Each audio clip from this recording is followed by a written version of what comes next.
Hi learners, ഏവർക്കും നമസ്കാരം. EyePlus training സൊല്യൂഷന്റെ പുതിയൊരു ക്ലാസ്സിലേക്ക് ഏവർക്കും സ്നേഹം നിറഞ്ഞ സ്വാഗതം. അപ്പൊ ഇന്നത്തെ ക്ലാസ്സിലൂടെ നമ്മൾ പഠിക്കാൻ പോകുന്ന ടോപ്പിക് ബ്രഹ്മാണ്ഡ പുരാണമാണ്. അപ്പോൾ ബ്രഹ്മാണ്ഡ പുരാണവുമായി ബന്ധപ്പെട്ടിട്ട് എക്സാം ഓറിയന്റഡ് ആയിട്ട് നമ്മൾ അറിഞ്ഞിരിക്കേണ്ട കാര്യങ്ങളെല്ലാം തന്നെ ഇന്നത്തെ ക്ലാസ്സിലൂടെ നമ്മൾ ഡിസ്കസ് ചെയ്യുന്നുണ്ട്. ഇന്നത്തെ ക്ലാസ്സിലേക്ക് കടക്കുന്നതിന് മുമ്പ് തന്നെ ബ്രഹ്മാണ്ഡ പുരാണവുമായി ബന്ധപ്പെട്ടിട്ട് മുൻകാല ചോദ്യ പേപ്പറുകളിൽ വന്നിട്ടുള്ള ഒരു ചോദ്യത്തിൽ നിന്ന് തന്നെ നമുക്ക് തുടങ്ങാം. അപ്പൊ ഏതൊരു ടോപ്പിക് പഠിക്കുമ്പോഴും ഈ ടോപ്പിക്കുമായി ബന്ധപ്പെട്ടിട്ട് എങ്ങനെയാണോ നിങ്ങൾ ഒരുങ്ങുന്ന മത്സര പരീക്ഷയ്ക്ക് ചോദ്യങ്ങൾ വന്നിട്ടുള്ളത് എന്നുള്ള കാര്യം നിങ്ങൾ കൃത്യമായിട്ട് ശ്രദ്ധിക്കേണ്ടതാണ്. അപ്പൊ ഈ ചോദ്യം ഞാൻ എടുത്തിരിക്കുന്നത് നെറ്റ് പരീക്ഷയുടെ ചോദ്യ പേപ്പറിൽ നിന്നാണ്. അപ്പൊ കാറ്ററ്റ് കാറ്റഗറി 3 അതുപോലെ തന്നെ set, net, part time, HSC തുടങ്ങിയ എല്ലാ മലയാള വിഷയവുമായി ബന്ധപ്പെട്ടിട്ടുള്ള എല്ലാ മത്സര പരീക്ഷകൾക്കും ഒരുപോലെ ഉപയുക്തമാകുന്ന രീതിയിലാണ് നമ്മൾ ക്ലാസ്സുകൾ അറേഞ്ച് ചെയ്തിരിക്കുന്നത്. അപ്പൊ ഈ ഒരു ചോദ്യം നോക്കൂ. ബ്രഹ്മാണ്ഡ പുരാണത്തിന്റെ കർത്താവ് നിരണത്ത് രാമപ്പണിക്കരാണ് എന്ന് അഭിപ്രായപ്പെട്ടത് ആരെല്ലാം? Option A Ulloor P Govindapillai, option B Elamkulam Ulloor, option C Ulloor K Sambasivasastrikal, option D P Govindapillai Vadakkumkur Rajarajavarma. അപ്പൊ ബ്രഹ്മാണ്ഡ പുരാണം എഴുതിയത് നിരണത്ത് രാമപ്പണിക്കരാണ് എന്ന് അഭിപ്രായപ്പെട്ടിട്ടുള്ള രണ്ടുപേർ ആരൊക്കെയാണ് എന്നുള്ളതാണ് ചോദ്യം. അപ്പൊ ഇന്നത്തെ ക്ലാസ്സിലൂടെ തന്നെ ഈ ഒരു കാര്യങ്ങളെല്ലാം നമുക്ക് പഠിക്കാം.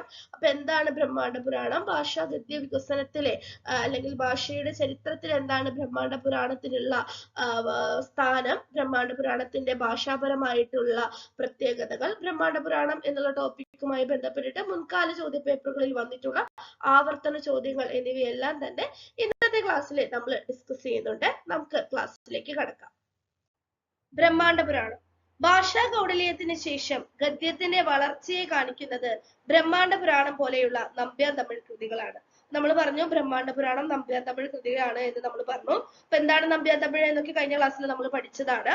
ബ്രഹ്മാണ്ഡ പുരാണം സംസ്കൃതത്തിലെ അതേ പേരിലുള്ള ഒരു കൃതിയുടെ ഒരു ഭാഗത്തിന്റെ വിവർത്തനമാണ്. അപ്പൊ ബ്രഹ്മാണ്ഡ പുരാണം കൃതി ഒരു വിവർത്തന കൃതിയാണ്, നമ്പ്യാർ തമിഴ് ഭാഷയിൽ എഴുതപ്പെട്ടിട്ടുള്ള കൃതിയാണ് എന്നുള്ള കാര്യം ഓർത്തിരിക്കുക.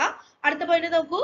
14-ാം നൂറ്റാണ്ടിന്റെ അവസാനമായിരിക്കണം ബ്രഹ്മാണ്ഡ പുരാണത്തിന്റെ രചനാകാലം. കൃത്യമായിട്ട് നമുക്ക് ഇന്നതാണ് കാലഘട്ടം എന്ന് പറയാൻ പറ്റില്ല. ഏകദേശം ഒരു കാലഘട്ടമാണ്. 14-ാം നൂറ്റാണ്ടിന്റെ അവസാനമായിരിക്കണം ബ്രഹ്മാണ്ഡ പുരാണത്തിന്റെ രചനാകാലം. നിരണം കവികളിൽ ഒരാളായ രാമപ്പണിക്കരാണ് ബ്രഹ്മാണ്ഡ പുരാണം രചിച്ചത് എന്നുള്ള പണ്ഡിത അഭിപ്രായം നിലനിൽക്കുന്നുണ്ട്. നമുക്ക് തീർച്ചപ്പെടുത്തി പറയാനൊന്നും കഴിയില്ല, എങ്കിലും അത്തരത്തിലുള്ള ഒരു അഭിപ്രായം നിലനിൽക്കുന്നുണ്ട്. നിരണം കവികളിൽ ഒരായ രാമപ്പണിക്കർ രചിച്ച കൃതിയാണ് ബ്രഹ്മാണ്ഡ പുരാണം എന്നുള്ള ഒരു അഭിപ്രായം നിലനിൽക്കുന്നുണ്ട്. ഗദ്യവികാസത്തിന്റെ ഒരു പ്രധാന ഘട്ടത്തെ പ്രതിനിധാനം ചെയ്യുന്നു എന്ന നിലയിൽ ബ്രഹ്മാണ്ഡ പുരാണം കൃതി ഭാഷാ ചരിത്രത്തിൽ പ്രധാനപ്പെട്ട സ്ഥാനം അർഹിക്കുന്നുണ്ട്. ഗദ്യവികാസം, നമ്മളിപ്പോ ഗദ്യത്തിന്റെ ചരിത്രമാണ് പഠിച്ചുകൊണ്ടിരിക്കുന്നത്. അതിൽ നമ്പ്യാർ തമിഴ് പഠിച്ചു. അപ്പൊ നമ്പ്യാർ തമിഴുമായി ബന്ധപ്പെട്ടുള്ള കൃതികൾ നമ്മൾ നോക്കണം.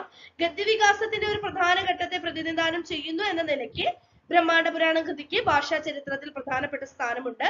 ബ്രഹ്മാണ്ഡ പുരാണത്തിലെ ഭാഷാരീതി ദൂതവാക്യത്തിലെ രീതിയോളം സംസ്കൃത പദബഹുലമല്ല എന്നും നമ്പ്യാർ തമിഴിലെ സവിശേഷതകൾ അതിൽ തെളിഞ്ഞു കാണുന്നുമുണ്ട് എന്നും CL ആന്റണി അഭിപ്രായപ്പെടുന്നുണ്ട്. അപ്പൊ CL ആന്റണിയുടെ ബ്രഹ്മാണ്ഡ പുരാണത്തെ പറ്റിയുള്ള ഒരു അഭിപ്രായം, നിരീക്ഷണമാണ് നമ്മൾ നോക്കിയത്.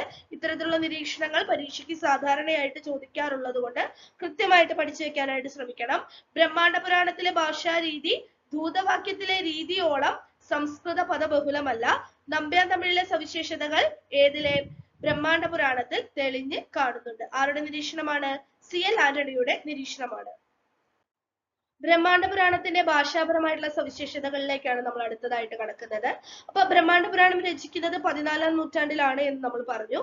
അന്ന് പ്രചാരത്തിലിരുന്ന ദ്രമിഡ സംഘാതാക്ഷര നിബദ്ധമായ വർണ്ണമാലയിൽ നിന്ന് വ്യത്യസ്തമായി ദ്രാവിഡ വർണ്ണങ്ങൾക്ക് പുറമെ സംസ്കൃതത്തിൽ നിന്നുള്ള വർണ്ണങ്ങളും കൂട്ടിച്ചേർത്തിട്ടാണ് ബ്രഹ്മാണ്ഡ പുരാണം ഗദ്യം രചിച്ചിരിക്കുന്നത്. അപ്പൊ ദ്രമിഡ സംഘാതാക്ഷര നിബദ്ധമായിട്ടുള്ള വർണ്ണമാലയിൽ നിന്ന് വ്യത്യസ്തമായി ദ്രാവിഡപരമായിട്ടുള്ള വർണ്ണങ്ങൾക്ക് പുറമെ സംസ്കൃതത്തിൽ നിന്നുള്ള വർണ്ണങ്ങളും കൂട്ടിച്ചേർത്ത് രചിച്ചിട്ടുള്ള കൃതിയാണ് ഏത് കൃതി? ബ്രഹ്മാണ്ഡ പുരാണം. കേരള പാണിനിയുടെ നയങ്ങൾ അധികവും പ്രാവർത്തികമായിരിക്കുന്നത് നമുക്ക് കാണാനായിട്ട് സാധിക്കും. കേരള പാണിനി പറയുന്ന 6 നയങ്ങളിൽ അധികവും ബ്രഹ്മാണ്ഡ പുരാണത്തിൽ പ്രാവർത്തികമായിട്ടുണ്ട്. താലവ്യാദേശം വന്ന രൂപങ്ങൾ മാത്രമാണ് ബ്രഹ്മാണ്ഡ പുരാണത്തിലുള്ളൂ. ആന, വൈത്തു എന്നീ രൂപങ്ങളല്ല, മറിച്ച് ആന, വെച്ചു എന്നിങ്ങനെ സ്വരസംവരണം വന്ന രൂപങ്ങളാണ് ഏതിലെ? ബ്രഹ്മാണ്ഡ പുരാണത്തിൽ കാണാനായിട്ട് സാധിക്കുന്നത്. അപ്പൊ താലവ്യാദേശം വന്ന രൂപങ്ങളും സ്വരസംവരണം സംഭവിച്ച രൂപങ്ങളും ഏതിൽ കാണുന്നുണ്ട്? ബ്രഹ്മാണ്ഡ പുരാണത്തിൽ കാണുന്നുണ്ട്. അനുനാസിക അതിപ്രസരം സംഭവിക്കാത്തതുമായിട്ടുള്ള രൂപങ്ങൾ കാണുന്നുണ്ട്. നിന്നുടെ, സന്നദ്ധൻ മുതലായ പദങ്ങളിൽ ന എഴുതി കാണുന്നുണ്ട് എങ്കിലും ക്രിയാപദങ്ങളിൽ ചെന്റു, നിന്റെ എന്നിങ്ങനെ റാ ചേർത്ത രൂപങ്ങളും കാണുന്നു. ചൊന്നാൻ പോലുള്ള രൂപങ്ങളും ബ്രഹ്മാണ്ഡ പുരാണത്തിൽ കാണുന്നുണ്ട്. പുരുഷഭേദ നിരാസം, അപ്പൊ കേരളപാണിനിയുടെ 6 നയങ്ങളും നമ്മൾ പറയുകയാണ്.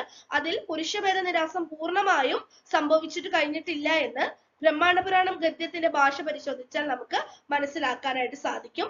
നിരൂപിച്ചാൽ, അറിയിച്ചാൽ, ചൊന്നാൻ എന്നിങ്ങനെ പുരുഷ പ്രത്യയങ്ങളോട് കൂടിയുള്ള ക്രിയാരൂപങ്ങളാണ് കൂടുതലായിട്ട് കാണുന്നത്. ഇപ്പൊ നിരൂപിച്ചാൽ എന്ന് പറയുമ്പോൾ അവൾ നിരൂപിച്ചു എന്നുള്ള അർത്ഥമാണ് കാണുന്നത്. അൾ എന്നുള്ളത് പ്രത്യയം നോക്കുക. അറിയിച്ചാൽ, ചൊന്നാൻ, അപ്പൊ പുരുഷ പ്രത്യയങ്ങളോട് കൂടിയിട്ടുള്ള ക്രിയാരൂപങ്ങൾ കൂടുതലായിട്ട് കാണുന്നു എന്നുള്ള കാര്യം നോട്ട് ചെയ്ത് വെക്കുക.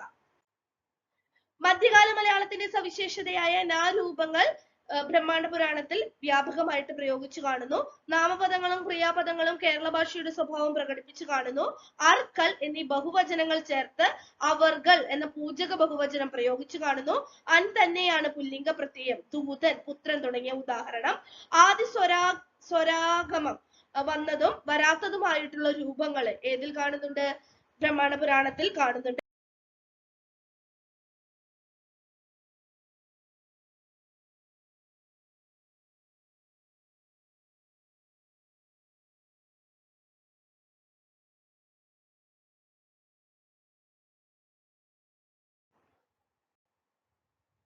ഈ രാമൻ എന്ന പദത്തിൽ തമിഴ് രീതി അനുസരിച്ച് പൂർവ്വസ്വരം ചേർത്തിരിക്കുന്നു.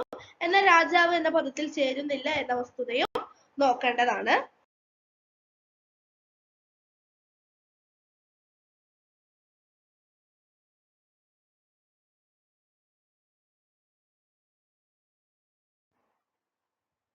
സംസ്കൃത രീതിയിലുള്ള വാക്യഘടന ബ്രഹ്മാണ്ഡ പുരാണത്തിൽ പലയിടത്തും കാണാം.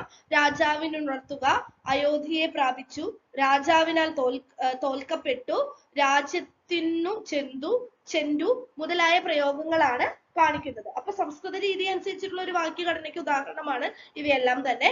വിഭക്തി പ്രത്യയങ്ങൾ മിക്കവാറും ആധുനിക ഭാഷയിലേത് തന്നെയാണ്. പ്രതിഗ്രാഹിക പ്രത്യയമായിട്ടുള്ള എ രാജാവിനെ, നഗരത്തെ, ഉദ്ദേശിക പ്രത്യയമായിട്ടുള്ള ക് ന് തിരുവടിക്ക്, രാജ്യത്തിന്, സംബന്ധിക പ്രത്യയമായ ഉടെ രാജാക്കളുടെ, പ്രയോജിക പ്രത്യയമായ ആൽ പ്രയോജികയാം ഹേതു എന്നാണ് നമ്മൾ പഠിക്കുന്നത് അല്ലെ. വിഭക്തി പ്രത്യയങ്ങളുടെ കാര്യങ്ങളൊക്കെ നമ്മൾ നിർബന്ധമായിട്ടും പഠിച്ചിരിക്കണം കേട്ടോ. രാജാവിനാൽ, അപ്പൊ ആൽ എന്താണ് പ്രയോജിക പ്രത്യയമായിട്ടുള്ള ആൽ, രാജാവിനാൽ എന്നീ വിഭക്തി പ്രത്യയങ്ങൾ ചേർന്ന രൂപങ്ങളാണ് സാർവത്രികമായിട്ട് കാണുന്നത്. ഒള്ള, എടം എന്നിങ്ങനെയുള്ള വാമൊഴി രൂപങ്ങളും ബ്രഹ്മാണ്ഡ പുരാണത്തിൽ കാണുന്നുണ്ട്. വികല്പ പ്രത്യയമായ ഓക്ക് പകരം താനാണ് സാധാരണയായിട്ട് പ്രയോഗിച്ചു കാണുന്നത്.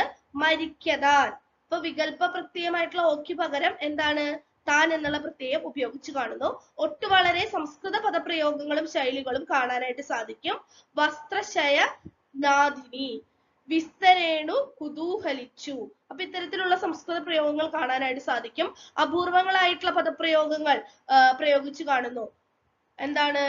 ഉളൻ, കുശൽ, പെരുമം, പിഴകുക, പലാതി തുടങ്ങിയ പദപ്രയോഗങ്ങൾ ബ്രഹ്മാണ്ഡ പുരാണത്തിലെ മാത്രം പദപ്രയോഗങ്ങളായിട്ട് നമുക്ക് പറയാവുന്നവയാണ്. ആ, ആദെ എന്നിവ ചേർത്ത് നിഷേധ ക്രിയാരൂപങ്ങൾ ഉണ്ടാക്കുന്നുണ്ട്. വാര, അറിയാൻ, മറവാതെ തുടങ്ങിയ പ്രയോഗങ്ങൾ ഉദാഹരണമാണ്. തമിഴ് പ്രയോഗങ്ങൾ ഉപയോഗിച്ച് കാണുന്നു. മുടിയുമോ, അതുപോലെ എനക്കു, അറിന്തു, നിറൈന്തു തുടങ്ങിയ തമിഴ് പദപ്രയോഗങ്ങളും ബ്രഹ്മാണ്ഡ പുരാണത്തിൽ കാണുന്നുണ്ട്. ഞാങ്ങൾ, എങ്ങൾ, താം, അവു, അവരൽ, അവിറ്റെ എന്നിവയൊഴിച്ചുള്ള സർവനാമങ്ങൾ ഇന്നത്തെ ഭാഷയിലുള്ളത് പോലെ തന്നെയാണ് എന്ന് നമുക്ക് കാണാനായിട്ട് സാധിക്കും. സമുച്ചയ പ്രത്യയമായിട്ടുള്ള ചേരുമ്പോൾ മകാരം വകാരമായിട്ട് മാറുന്ന സന്ധിവികാരം ബ്രഹ്മാണ്ഡ പുരാണ ഭാഷയിൽ സംഭവിച്ചു കാണുന്നു. വശവും, ആയുധവും എന്നിവ ഉദാഹരണമാണ്. അപ്പൊ പലപ്പോഴും വരികൾ തന്നിട്ട് ഏത് കൃതിയിലേതാണ് എന്ന് ചോദിക്കുന്ന സമയത്ത് ഇത്തരത്തിലുള്ള ഭാഷാപദ പ്രയോഗങ്ങൾ അല്ലെ, ഭാഷാപരമായിട്ടുള്ള പ്രത്യേകതകൾ നമ്മൾ പഠിച്ചു വെച്ചിട്ടുണ്ട് എങ്കിൽ അതിലെ പ്രയോഗങ്ങൾ നോക്കിയിട്ട്, ഭാഷയുടെ പ്രത്യേകതകൾ നോക്കിയിട്ട് ഏത് കൃതിയിലെ വരികളാണ് എന്ന് നമുക്ക് കണ്ടുപിടിക്കാനായിട്ട് സാധിക്കും കേട്ടോ. അപ്പൊ ഇതൊക്കെയാണ് ബ്രഹ്മാണ്ഡ പുരാണത്തിലെ ഭാഷാപരമായിട്ടുള്ള പ്രത്യേകതകൾ. മുഴുവൻ കാണാപ്പാഠം പഠിക്കണമെന്ന് നിർബന്ധമില്ല. പ്രത്യേകതകൾ എന്തൊക്കെയാണ് എന്ന് മനസ്സിലാക്കി വെച്ചാൽ മതിയാകും. എക്സാം ഓറിയന്റഡ് ആയിട്ട് നമ്മൾ ഫോക്കസ് ചെയ്യേണ്ട ഭാഗത്തിലേക്ക് കടക്കുകയാണ്. ബ്രഹ്മാണ്ഡ പുരാണം ഭാഷയെ പറ്റിയിട്ടുള്ള പണ്ഡിത അഭിപ്രായങ്ങൾ. ഇതിലെ അതായത് ബ്രഹ്മാണ്ഡ പുരാണത്തിലെ ദ്രാവിഡ പദ പ്രാചുര്യം ആഹ്ലാദപ്രദവും ആലോചനാപരവുമാണ്. കൈരളി ദ്രാവിഡിയുടെ പടിയിൽ നിന്ന് പതുക്കെ പതുക്കെ അകന്ന് ഗൈർവാണിയോടൊത്തിണങ്ങി തുടങ്ങിയ ഒരു ഘട്ടത്തിലാണ് ബ്രഹ്മാണ്ഡ പുരാണത്തിന്റെ ഉൽപ്പത്തി. ഈ ഗദ്യകൃതി പ്രാചീന ഗദ്യ സാഹിത്യത്തിലെ തമിഴ് പ്രഭാവ കാലത്തെ ഒരു അമൂല്യനിധിയാണ്.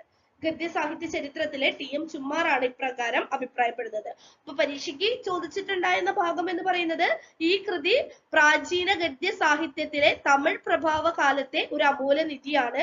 TM ചുമ്മാർ ഏത് കൃതിയെയാണ് ഇത്തരത്തിൽ നിരീക്ഷിക്കുന്നത് എന്നുള്ളതായിരുന്നു ചോദ്യം. ഏത് കൃതിയെയാണ്? ബ്രഹ്മാണ്ഡ പുരാണത്തെയാണ്. അപ്പൊ നമ്മൾ അതിന്റെ സോഴ്സ് തേടിപ്പോയപ്പോഴാണ് ഈ ഒരു കൃത്യമായിട്ടുള്ള ലൈൻ കിട്ടിയത്. അത് അങ്ങനെ തന്നെ നമ്മൾ ചോദ്യത്തിൽ ഉൾപ്പെടുത്തി എന്ന് മാത്രം. അപ്പൊ ദ്രാവിഡ പദ പ്രാചുര്യം ആഹ്ലാദപ്രദവും ആലോചനാപരവുമാണ്. ഇപ്പൊ ബ്രഹ്മാണ്ഡ പുരാണത്തിലെ ദ്രാവിഡ പദ പ്രാചുര്യം ആഹ്ലാദപ്രദവും ആലോചനാപരവുമാണ് എന്ന് അഭിപ്രായപ്പെട്ടത് ആരാണ്? TM ചുമാറാണ്.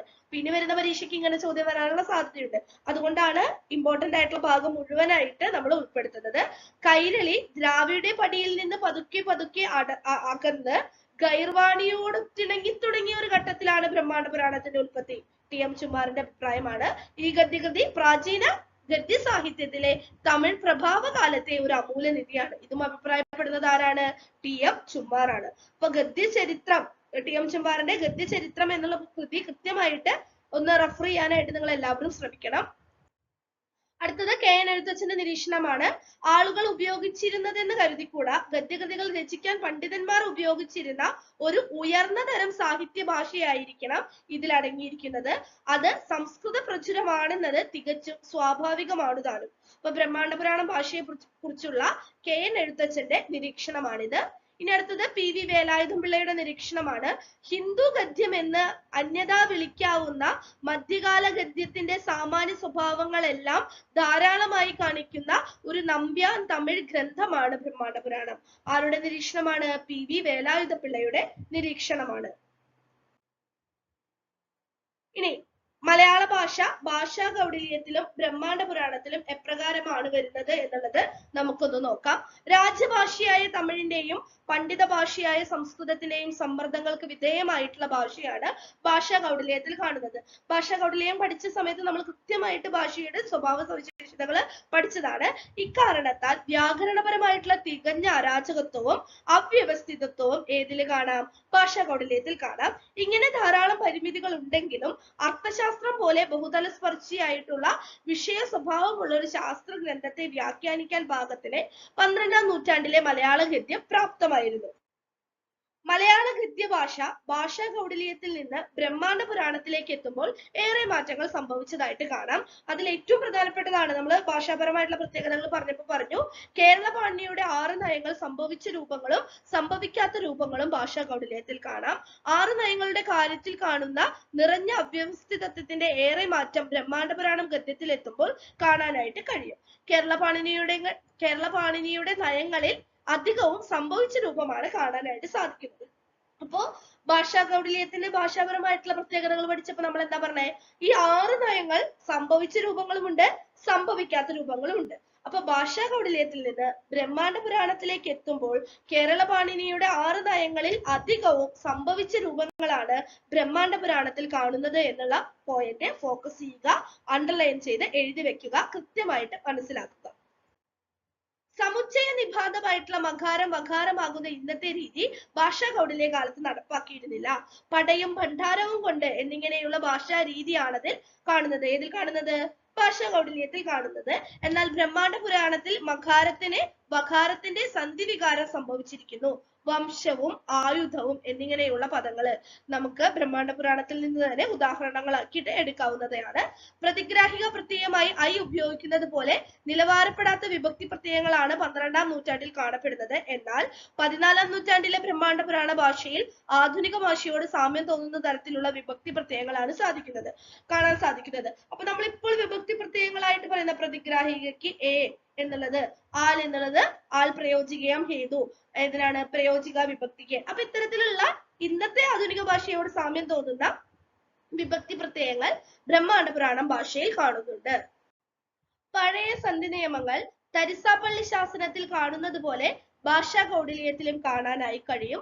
ചുട്ടെഴുത്തുകൾക്ക് ശേഷം സ്വരം വരുമ്പോൾ വകാരാഗമം വരും എന്ന സന്ധി നിയമം ശാസനങ്ങളിലും ഭാഷാ കൗടില്യത്തിലും പാലിച്ചു കാണുന്നു. ഇവ രണ്ടിനുടയ എന്നുള്ളത് ഉദാഹരണമായിട്ട് എടുക്കാം. എന്നാൽ ഇപ്രകാരമുള്ള സന്ധി നിയമങ്ങൾ ബ്രഹ്മാണ്ഡ പുരാണം ഗദ്യത്തിൽ കാണുന്നില്ല എന്നുള്ളതാണ് വസ്തുത.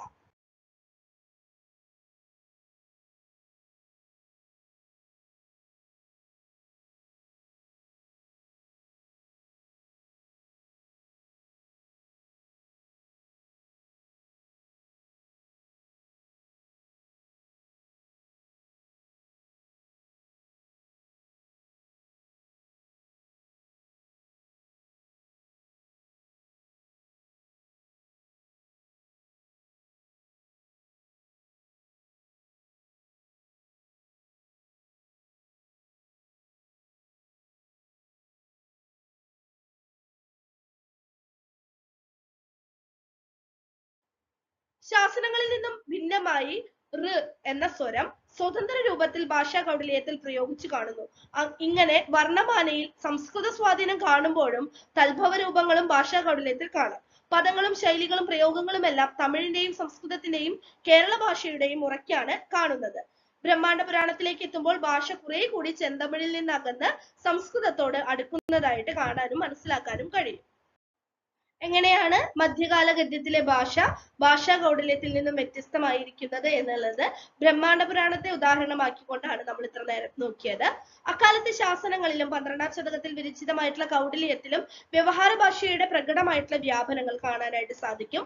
കൗടില്യത്തിലെ വാക്യശൈലിയും വിഭക്തി പ്രത്യയാദികളും സന്ധികാര്യങ്ങളും മറ്റു വ്യാകരണങ്ങളും ഇതിന് വേണ്ടത്ര തെളിവാണ് എന്ന് PV വേലായുധം പിള്ള അഭിപ്രായപ്പെടുന്നതിൽ നിന്നും ശാസന ഭാഷയോട് സാദൃശ്യം പുലർത്തുന്ന ഭാഷാ രീതിയാണ് ഭാഷാ കൗടില്യത്തിൽ കാണുന്നത് എന്ന് നമുക്ക് മനസ്സിലാക്കാനായിട്ട് സാധിക്കും. അപ്പൊ ഭാഷാ കൗടില്യത്തിലെ ഭാഷയെ കുറിച്ചിട്ട് PV വേലായുധം പിള്ളയുടെ ഒരു നിരീക്ഷണം ഇവിടെ കൂട്ടിച്ചേർത്തു എന്ന് മാത്രം. അപ്പൊ PV വേലായുധം പിള്ളയുടെ ഈ നിരീക്ഷണത്തിൽ നിന്ന് നമുക്ക് മനസ്സിലാക്കാൻ കഴിയുന്നത് ഇത് പ്രാചീന മലയാള ഗദ്യ സാഹിത്യത്തിന്റെ സ്വഭാവമാണ് കാണിക്കുന്നത് എന്നുള്ളതാണ്. ഇതിൽ നിന്നും തികച്ചും വിഭിന്നമായ രണ്ടാം ഘട്ടമാണ് ബ്രഹ്മാണ്ഡ പുരാണം ഗദ്യത്തിൽ കാണാനായിട്ട് സാധിക്കുന്നത്. മധ്യകാല മലയാള ഗദ്യത്തിന്റെ സാമാന്യ സ്വഭാവങ്ങളെല്ലാം തന്നെ ധാരാളം കാണിക്കുന്ന കൃതിയാണ് ബ്രഹ്മാണ്ഡ പുരാണം എന്ന് നമുക്ക് പറയാനായിട്ട് സാധിക്കും. ഭാഷാ കൗടില്യാദികളുടെ കാലം കഴിഞ്ഞ് പ്രത്യയപരമായും മറ്റുമായും മലയാളത്തിൽ ഉണ്ടായ പ്രധാന മാറ്റങ്ങളുടെ സാമാന്യ രൂപം ബ്രഹ്മാണ്ഡ പുരാണത്തിൽ നിന്നറിയാം. KN എഴുത്തച്ഛന്റെ നിരീക്ഷണമാണിത്. അപ്പൊ KN എഴുത്തച്ഛൻ പറയുന്നതിലൂടെ ഇരു കൃതികളും രണ്ട് കാലഘട്ടത്തെ കുറിക്കുന്നതാണ്. ഭാഷാ കൗടില്യവും ബ്രഹ്മാണ്ഡ പുരാണവും രണ്ട് കാലഘട്ടത്തെയാണ്, ഒന്ന് പ്രാചീന കാലഘട്ടത്തെയും ഒന്ന് മധ്യകാല മലയാള കാലഘട്ടത്തെയുമാണ് കാണിക്കുന്നത് എന്ന് അല്ലെങ്കിൽ കുറിക്കുന്നത് എന്ന് നമുക്ക് വ്യക്തമാക്കാനായിട്ട് സാധിക്കും. ഇനി ബ്രഹ്മാണ്ഡ പുരാണവുമായി ബന്ധപ്പെട്ടിട്ടുള്ള ആവർത്തന ചോദ്യങ്ങളിലേക്ക് കടക്കുകയാണ്. വെരി ഇമ്പോർട്ടന്റ് ആയിട്ട് ഫോക്കസ് ചെയ്യേണ്ടതും നിങ്ങളുടേതായ ഭാഷയിൽ കുഞ്ഞു കുഞ്ഞു നോട്ടുകൾ എഴുതിയെടുക്കേണ്ടതുമാണ്. എല്ലാ ക്ലാസ്സിലും ഞാൻ ആവർത്തിക്കുന്നതാണ്. നിങ്ങളുടേതായ ഭാഷയിൽ ചെറിയ പോയിന്റുകൾ, മുഴുവനായിട്ട് വിശദീകരിക്കണമെന്നില്ല, നിങ്ങൾക്ക് ഇമ്പോർട്ടന്റ് ആണ് എന്ന് തോന്നുന്ന പോയിന്റുകൾ നിങ്ങളുടേതായ ഭാഷയിൽ കുഞ്ഞു കുഞ്ഞു പോയിന്റുകളാക്കിയിട്ട് എഴുതി വെക്കാനായിട്ട് ശ്രദ്ധിക്കുക. ബ്രഹ്മാണ്ഡ പുരാണത്തിന്റെ കർത്താവ് ആര്? നമ്മൾ പറഞ്ഞു നിരണത്ത് രാമപ്പണിക്കരാണ് ബ്രഹ്മാണ്ഡ പുരാണത്തിന്റെ കർത്താവ് എന്ന നിലയിൽ പലരും അഭിപ്രായപ്പെട്ടിട്ടുണ്ട്. അത് ആരൊക്കെയാണ് എന്നുള്ളതാണ് ചോദ്യം. ബ്രഹ്മാണ്ഡ പുരാണത്തിന്റെ കർത്താവ് നിരണത്ത് രാമപ്പണിക്കരാണ് എന്ന് അഭിപ്രായപ്പെട്ടവർ ആരെല്ലാം? മഹാകവി ഉള്ളൂരും K സാംബശിവ ശാസ്ത്രികളുമാണ് ബ്രഹ്മാണ്ഡ പുരാണത്തിന്റെ കർത്താവ് നിരണത്ത് രാമപ്പണിക്കരാണ് എന്ന് അഭിപ്രായപ്പെട്ടത്. ഇനി ബ്രഹ്മാണ്ഡ പുരാണത്തിൽ എത്ര പാദങ്ങൾ ഉണ്ട് എന്നുള്ളതാണ് അടുത്ത ക്വസ്റ്റ്യൻ. ബ്രഹ്മാണ്ഡ പുരാണത്തിൽ 4 പാദങ്ങളാണ് ഉള്ളത്. ഇനി അവ ഏതൊക്കെയാണ് എന്നുള്ളത് നമുക്കൊന്ന് നോക്കാം.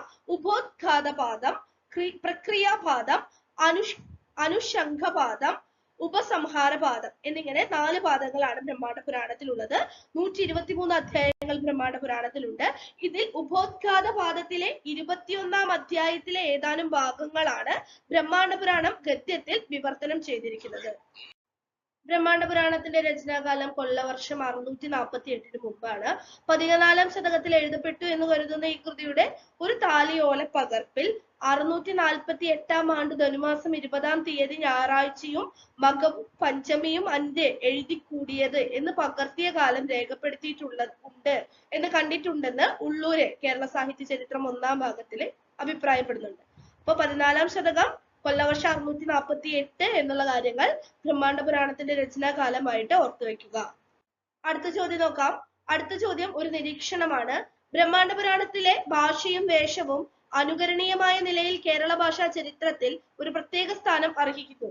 അഭിപ്രായപ്പെട്ടത് ആരാണ്? കെ സാംബശിവ ശാസ്ത്രികളാണ്. ബ്രഹ്മാണ്ഡ പുരാണത്തിലെ ഭാഷയും വേഷവും അനുകരണീയമായ നിലയിൽ കേരള ഭാഷാ ചരിത്രത്തിൽ ഒരു പ്രത്യേക സ്ഥാനം അർഹിക്കുന്നു എന്നാണ് കെ സാംബശിവ ശാസ്ത്രികൾ അഭിപ്രായപ്പെട്ടത്. ഇനി ബ്രഹ്മാണ്ഡ പുരാണത്തെ ശ്രീ ചിത്രോദയ മഞ്ചരി ഗ്രന്ഥാവലിയിൽ പെടുത്തി 1936 പ്രസിദ്ധീകരിച്ചത് ആര്? കെ സാംബശിവ ശാസ്ത്രികളാണ്. ഇമ്പോർട്ടന്റ് ആയിട്ടുള്ള ഒരു ക്വസ്റ്റ്യൻ ആണ്, നോട്ട് ചെയ്ത് വെക്കുക. ബ്രഹ്മാണ്ഡ പുരാണത്തെ ശ്രീ ചിത്രോദയ മഞ്ചരി ഭാഷാ ഗ്രന്ഥാവലിയിൽ പെടുത്തി 1936 പ്രസിദ്ധീകരിച്ചത് കെ സാംബശിവ ശാസ്ത്രികളാണ്.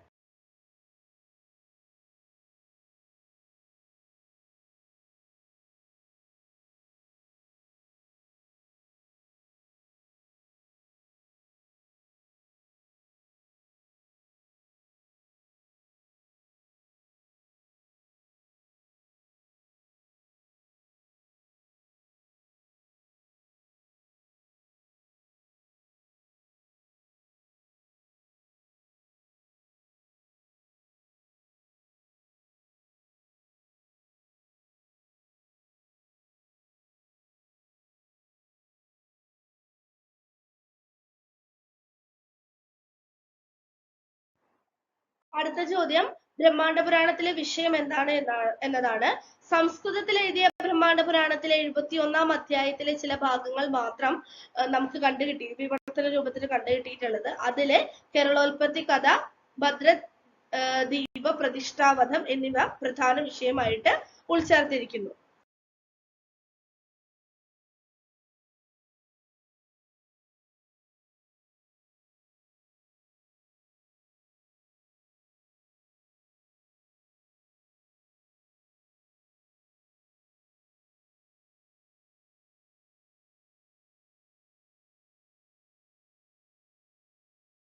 അടുത്ത ചോദ്യം നോക്കൂ. ആവർത്തന ചോദ്യങ്ങൾ എന്ന് നമ്മൾ ടൈറ്റിൽ ചെയ്തിരിക്കുന്നത് വേറെ ഒന്നും കൊണ്ടല്ല, ഈ ചോദ്യങ്ങളെല്ലാം തന്നെ പരീക്ഷകളിൽ ആവർത്തിച്ചു വരുന്നത് തന്നെയാണ്. ബ്രഹ്മാണ്ഡ പുരാണത്തിൽ എത്ര പാദങ്ങളാണുള്ളത്, അധ്യായങ്ങളാണുള്ളത്? ഈ ചോദ്യം തൊട്ടു മുമ്പ് നമ്മൾ കണ്ടതാണ്, വീണ്ടും വന്നിരിക്കുകയാണ്. അപ്പൊ എത്രത്തോളമാണ് ആവർത്തന ചോദ്യങ്ങളുടെ ഇമ്പോർട്ടന്റ് എന്ന് മനസ്സിലാക്കുന്നതിന് വേണ്ടിയിട്ടാണ് റിപ്പീറ്റ് ആയിട്ട് കൊടുത്തിട്ടുള്ളത്. എത്ര പാദങ്ങളാണുള്ളത്? 4 പാദങ്ങളാണുള്ളത്. ഉപോത്പാദക പാദം, പ്രക്രിയാപാദം, അനുഷംഗപാദം, ഉപസംഹാരപാദം എന്നിവയാണ് 4 പാദങ്ങൾ. ബ്രഹ്മാണ്ഡ പുരാണത്തിന്റെ കർത്താവ് നിരണത്ത് രാമപ്പണിക്കരാണ് എന്ന് പറഞ്ഞത് ഉള്ളൂരും കെ സാംബശിവ ശാസ്ത്രികളുമാണ്. ബ്രഹ്മാണ്ഡ പുരാണം ആദ്യം പ്രസിദ്ധീകരിച്ചത് കെ സാംബശിവ ശാസ്ത്രികളാണ്. ശ്രീ ചിത്രോദയ മഞ്ചരി ഭാഷാ ഗ്രന്ഥാവലിയിൽ 1936 പ്രസിദ്ധീകരിച്ചത്. ഈ 3 ചോദ്യങ്ങളും വളരെ ഇമ്പോർട്ടന്റ് ആയതുകൊണ്ടാണ് ഇവ വീണ്ടും വീണ്ടും വീണ്ടും പരീക്ഷയ്ക്ക് റിപ്പീറ്റ് ചെയ്ത് ചോദിക്കുന്നത്. അപ്പൊ ഇനി വരുന്ന പരീക്ഷയ്ക്കും ഈ ഭാഗത്ത് നിന്ന് ചോദ്യങ്ങൾ പ്രതീക്ഷിക്കാവുന്നതാണ്.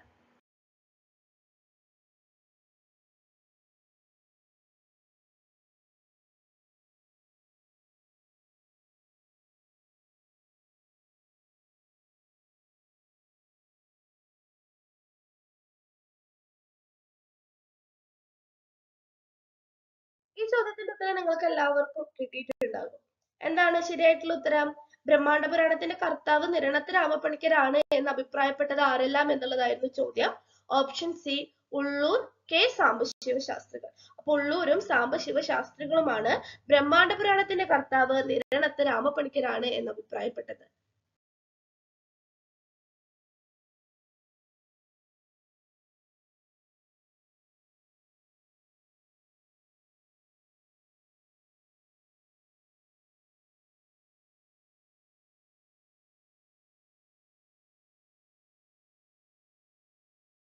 ഏറ്റവും ഇമ്പോർട്ടന്റ് ആയ 3 ചോദ്യം കണ്ടു. അതുപോലെ തന്നെ മിക്ക പരീക്ഷകളിലും കേട്ടറ്റ് ആണെങ്കിലും സെറ്റ് ആണെങ്കിലും നെറ്റ് ആണെങ്കിലും HSA ആണെങ്കിലും റിപ്പീറ്റ് ചെയ്ത് വന്നിട്ടുള്ള ഒരു ചോദ്യമാണ് ഇപ്പോൾ നിങ്ങൾക്ക് സ്ക്രീനിൽ കാണാവുന്നത്. അപ്പൊ HSSC പരീക്ഷയ്ക്ക് നമുക്ക് ഈ ചോദ്യം പ്രതീക്ഷിക്കാവുന്നതാണ്. ബ്രഹ്മാണ്ഡ പുരാണത്തിലെ ഭാഷയും വേഷവും അനുകരണീയമായ നിലയിൽ കേരള ഭാഷാ ചരിത്രത്തിൽ ഒരു പ്രത്യേക സ്ഥാനം അർഹിക്കുന്നു എന്ന് അഭിപ്രായപ്പെട്ടത് ആരാണ്? ഈ ചോദ്യം ഇന്നത്തെ ക്ലാസ്സിൽ നമ്മൾ പഠിച്ചതാണ് അല്ലെ? എന്താണ് ശരിയായിട്ടുള്ള ഉത്തരം? കെ സാംബശിവ ശാസ്ത്രികളാണ്. ശ്രീ ചിത്രോദയ മഞ്ചരി വിഭാഗത്തിൽ ഉൾപ്പെടുത്തിയിട്ട് 1936 ബ്രഹ്മാണ്ഡ പുരാണം ആദ്യമായിട്ട് പ്രസിദ്ധീകരിച്ചതും കെ സാംബശിവ ശാസ്ത്രികളാണ് എന്നുള്ള കാര്യം മറക്കരുത്.